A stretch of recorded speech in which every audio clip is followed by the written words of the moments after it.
A quick look at the news is all it takes to see just how often road accidents are caused by elderly people who should have given up driving ages ago. Don't believe me? Well, what if I told you that ConsumerReports.org found that 14 million people were involved in accidents with senior drivers in 2015 alone? In an effort to reduce road accidents caused by elderly people, states should implement some yearly driving tests to people 65 and over who wish to keep their license. Now, I'm only in my 30s, and luckily I've never been in an accident caused by an elderly driver, but there have been many close calls. And as I've mentioned before, I work in the automotive industry, so I've seen many wrecked cars brought in by their older owners, and one thing really started to stand out to me when I would ask what happened.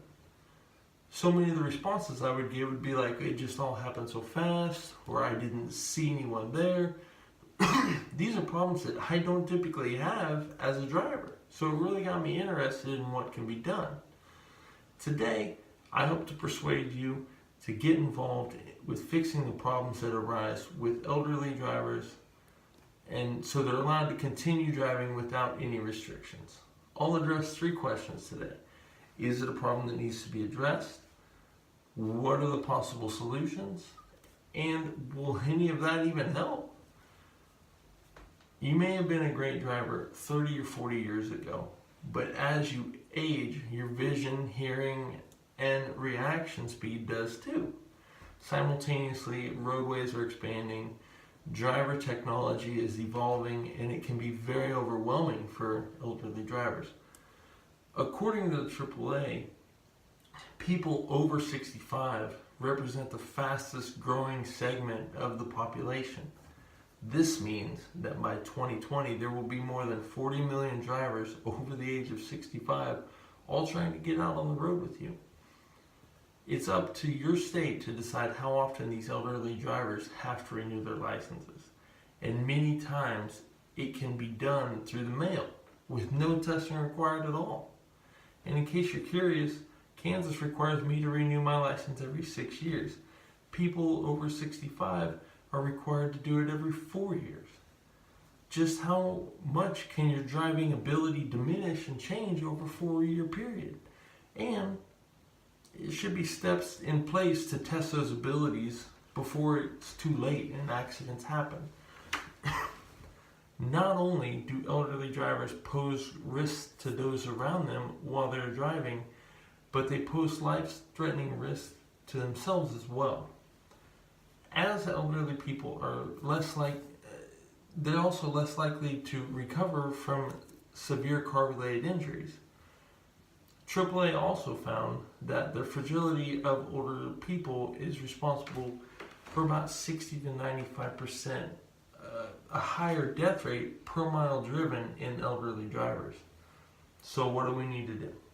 Unfortunately, there isn't just one answer. But with better awareness, more communication, and stricter requirements, we just might be able to save some lives. Every state already requires people of all ages to take a driving test at one time or another.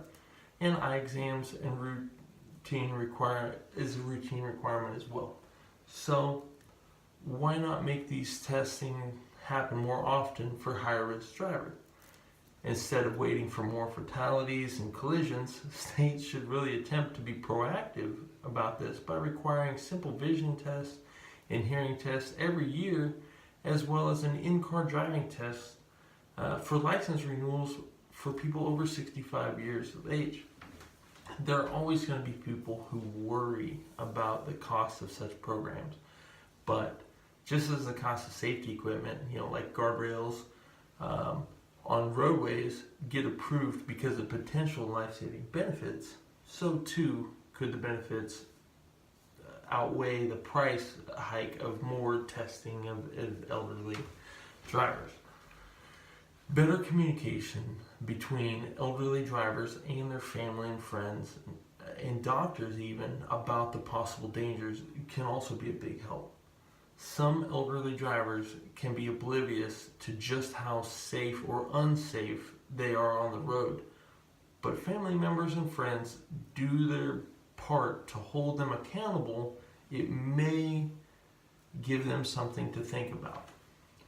Elderly drivers would also benefit from having regular discussions with their healthcare providers about whether or not they're even fit to drive.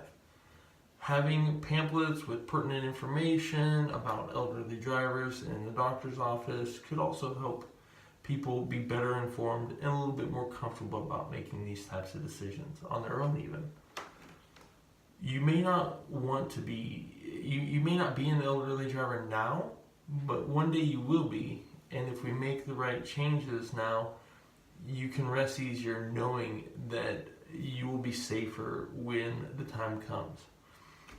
It's widely accepted that driving brings a big sense of independence and freedom and can be a factor in happiness of not only elderly drivers but everyone. We all want to make sure our grandmas and grandpas are happy and independent, but more importantly, we want to make sure that they're safe. All of these things can be a reality if we just make a few changes in the frequency of required testing. More requirements for elderly drivers could potentially open the door for seeing the need for better testing for all drivers, young and old. I'd be lying if I said that elderly people are my biggest worry on the road. Just because the changes I suggested probably won't solve all of our problems, it's a good start. It's also important to remember that very few elderly drivers get behind the wheel when they know that they shouldn't. We need to have better communication so that they can make the determination of whether they should need help deciding this. So, in conclusion, we've addressed a few things today, and that's, is there a problem that needs to be addressed? Well, I think there is. And if so, what are the possible solutions? Well, there's quite a few things that could help. And what, if any of that, will even help? If you care about elderly people in your lives, please take the time to talk to them about driving and encourage them to be transparent about their driving abilities. Talk to your elderly loved ones, doctors, and see if they have any concerns or if you have any concerns. If those things don't work, take it a step further and file an unsafe driver report with the DMV. Just remember that you can be part of the solution. Thank you.